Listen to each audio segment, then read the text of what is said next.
Hello, and welcome back to Sane and Rational History. I hope you're all having a great Thanksgiving Day. As some of you know, this channel covers military history topics primarily focused around naval history and naval current events. This channel's on a little bit of a push to get to 1,000 subscribers, and I'd love to be able to hit it before the new year. If you love naval history content and want to see more from the channel, please subscribe, please like this video, and please comment in the comments section down below. Thank you. During 1941, the Japanese had the strongest carrier force in the world. By late November of 1941, the Akagi, Kaga, Soryu, Hiryu, Shokaku, and Zuikaku had set sail and were making progress towards Pearl Harbor. At the time, these ships formed the backbone of the most powerful force of carriers ever assembled for a single raid. Each one of these carriers was capable of carrying around 60 to 70 active aircraft with varying quantities of reserves.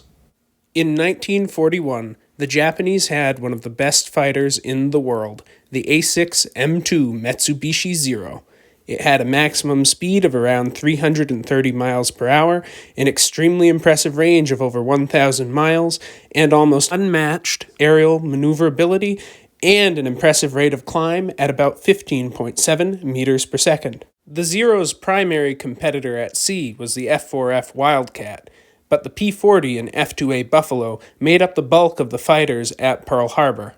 The P-40 had a top speed of around 360 miles per hour, a range of around 600 miles, a climb rate of about 14.7 meters per second, and decent maneuverability. The Brewster Buffalo had a sluggish climb rate of around 12.4 meters per second and a top speed that was similar to that of the Zero.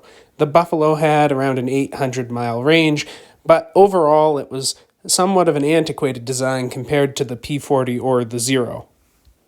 The superiority of the Zero, combined with the fact that the attack caught U.S. air defenses off guard, allowed the Japanese to quickly gain air supremacy over Pearl Harbor. At this point in 1941, Japanese torpedo and dive bombers were relatively effective. The D-3A Val dive bombers looked somewhat outdated with their abysmal fixed landing gear, but they could still carry a 250-kilogram bomb. This is still not very impressive when compared to some of their Western counterparts, which could carry up to 1,000-pound bombs. The B-5N Kate torpedo bombers were far more interesting. They used 800-kilogram bombs for level bombing that were made from modified 16-inch naval shells. They also had torpedoes that had special breakaway wooden fins that would allow the torpedoes to be dropped in very shallow water without hitting the bottom.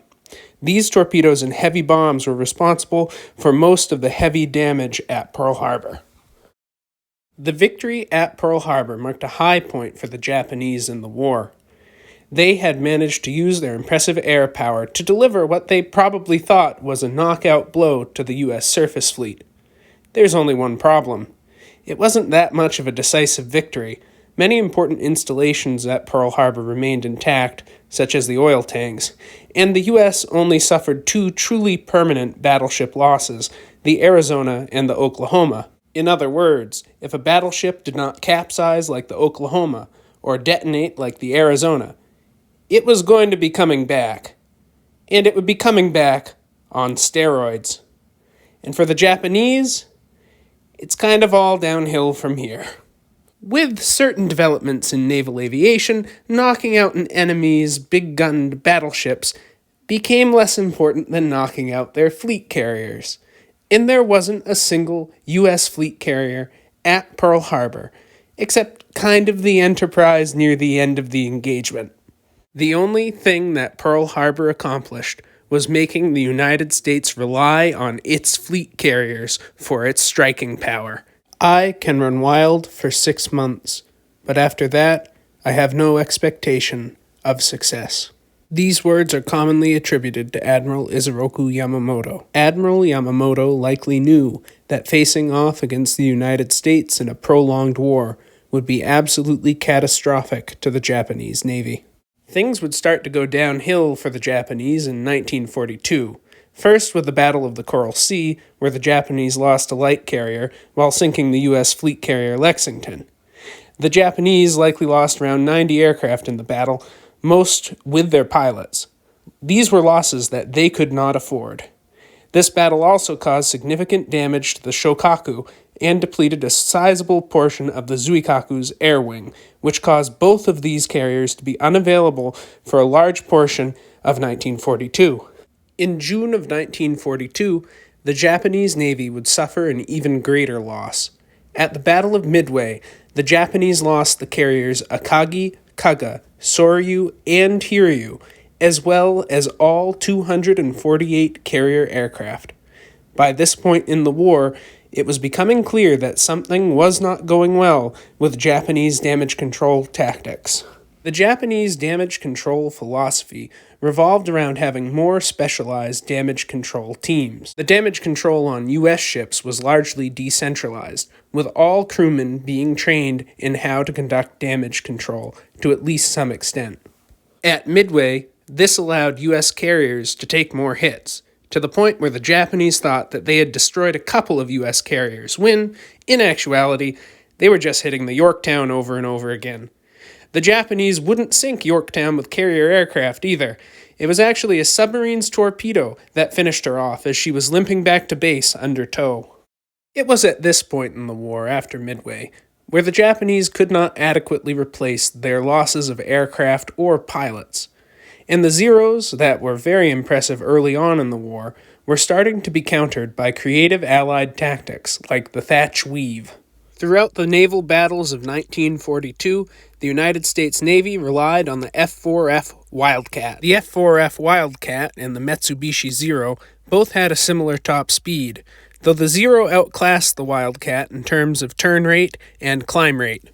To level the playing field, the United States relied on formation maneuvers that would allow multiple Wildcats to cover each other while in a fight. Though the Thatch Weave was not 100% effective, it was likely at least somewhat effective against less experienced Japanese pilots, and by this point in 1942, most of the experienced Japanese pilots had been sent to the bottom of the ocean. With the U.S. fighters becoming far more effective over time, fewer Japanese pilots were able to become experienced aviators. By late 1942, both the U.S. and Japanese carrier forces were somewhat depleted. The Japanese commissioned 2 new carriers in 1942, Junyo and Hyo. They were converted passenger ship hulls that could each carry around 50 aircraft. In August of 1942, the carriers Zuikaku and Shokaku engaged in the Battle of the Eastern Solomons. Though neither carrier was destroyed or even heavily damaged, the Japanese did lose a light carrier, and they also lost around 75 aircraft. In October of 1942, a Japanese fleet centered around the 3 carriers Shokaku, Zuikaku, and Junyo, as well as 1 light carrier, engaged in the Battle of the Santa Cruz Islands. The Japanese fleet carrier Shokaku was heavily damaged, again, and 99 aircraft were destroyed, once again with many of their crews. The U.S., on the other hand, lost the fleet carrier Hornet because of a lack of escorting forces. Though Junyo and Zuikaku would remain operational, it would be a long time before the Japanese could muster an impressive carrier force again. The Allies would truly gain air superiority over the course of the Guadalcanal campaign. Admiral Yamamoto, the best admiral the Japanese had, would be killed by P-38 Lightnings around Bougainville in April of 1943. The next major carrier engagement would come in June of 1944. To counter landings in the Mariana Islands, the Japanese collected a force of 3 large fleet carriers, the Taiho, Shokaku, and Zuikaku, the Junyo and Hyo, and a handful of light carriers. The Battle of the Philippine Sea, or the Great Marianas Turkey Shoot, would bring a decisive end to Japanese carrier forces. The U.S. forces at the Battle of the Philippine Sea were truly massive. There were 6 Essex-class aircraft carriers, 1 Yorktown-class aircraft carrier, the USS Enterprise, supported by 8 new Independence-class light carriers, alongside a massive number of escorting battleships, cruisers, and destroyers. These forces gave the U.S. a massive numerical and qualitative superiority. By this point in the war, the Japanese had updated their dive bombers and their torpedo bombers, but their fighters were still mostly Zeros. Even though the D-4Y dive bomber was a large step up from the Vals, it still lagged far behind the Helldiver in terms of its payload. The B-6N was a respectable torpedo bomber and represented a large improvement over its predecessor. However, without good fighter cover, none of this would really matter all that much. The Americans had introduced the Hellcat to the carrier forces in 1943. What's a Hellcat? The Hellcat was a U.S. Navy fighter with a top speed of around 390 miles per hour, and it could outclimb the Zero at certain altitudes. The Zero could still outturn the Hellcat, but the Hellcat pilots were told to ignore turn fights and just use their superior speed to make boom and zoom attacks. No Japanese aircraft was safe, and the bombers were absolutely doomed. The F-6F Hellcat would be credited with a majority of the aerial victories made during the Great Marianas Turkey Shoot. Why are they called turkeys? The battle was called a turkey shoot because it was extremely one-sided. The U.S. just lost around 123 aircraft, while the Japanese lost almost 400 aircraft in a single day, and they would lose almost 600 aircraft throughout the entire engagement. A turkey shoot can also refer to a turkey hunt, or various types of marksmanship competitions where turkeys are either the target or the prize. While Japanese aircraft were being shot down at a surprising rate, the Japanese carriers were not faring well. The Japanese carrier Taiho was hit by a single torpedo from a U.S. submarine. Damage seemed minimal, but there was an aviation fuel leak, and an elevator was jammed. The aviation fuel started to accumulate in the elevator pit. If this was a U.S. carrier, damage control teams would have sprayed fire-retardant foam over the aviation fuel in the pit to prevent fumes from escaping. The Japanese did the opposite of preventing the fumes from escaping. The Japanese officers had the same reaction that your average mother would when there's a bad smell in the house. The Japanese turned on the ventilation system to full blast and tried to open up as many areas as possible in an attempt to combat the fumes.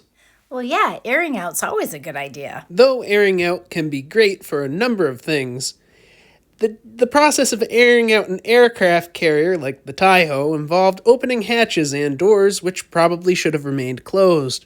The ventilation system also carried the fumes around the ship. Then something inevitably sparked, and the Taiho blew up. Oh no! An aerial torpedo caused a similar incident on the Hio, and the Shokaku was hit by several torpedoes from a different U.S. submarine. These caused fires and eventually another explosion like the one on the Taiho. By the end of the turkey shoot, the Japanese carrier forces were reduced to almost nothing. They still had some carriers, but not enough aircraft to make them a credible threat. Though the carriers would make an appearance at the Battle of Leyte Gulf, they were nothing more than a diversionary force with a few aircraft aboard, a sad shadow of the once great Japanese carrier fleet. The once great carrier forces of the Imperial Japanese Navy had been brought low by terrible damage control, dramatic losses of airmen and aircraft, and a lack of general industrial and training capacity to recover those losses. The greatest carrier force in the world was slowly worn down over several years, over many, many bloody battles. Eventually, they were attritioned away until almost nothing remained. Thank you for watching this video. If you liked it, please give it a like, please comment, and please subscribe. I hope to be releasing more videos that touch on Pearl Harbor and the Pacific Campaign before December 7th. So I hope you all have a great Thanksgiving, and for those of you who are not in the US, I hope you have a great Thursday. Well, Godspeed.